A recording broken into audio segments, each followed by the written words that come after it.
क्रिस्का recording studio Ekangar सराय।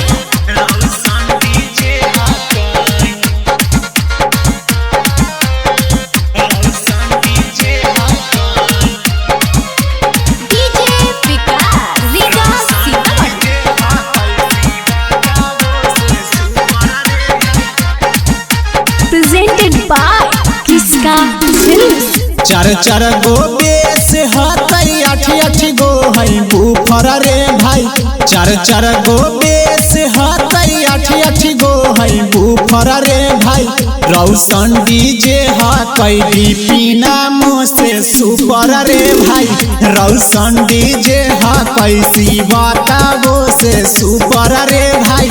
रौशन DJ हकई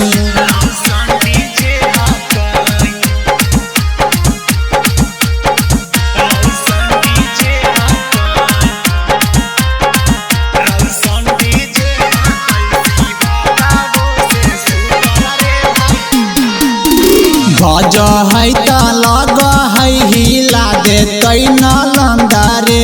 ऐसन एरियावा में न है हिलसा कंगर रे।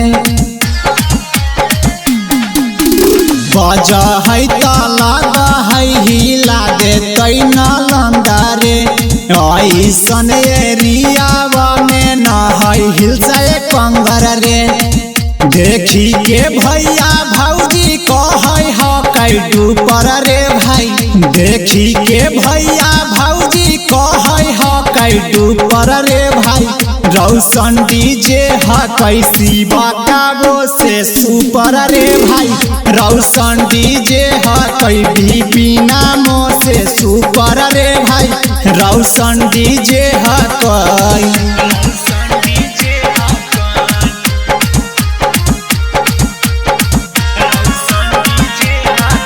क्रिस्का रिकॉर्डिंग स्टूडियो एकंगर सराय।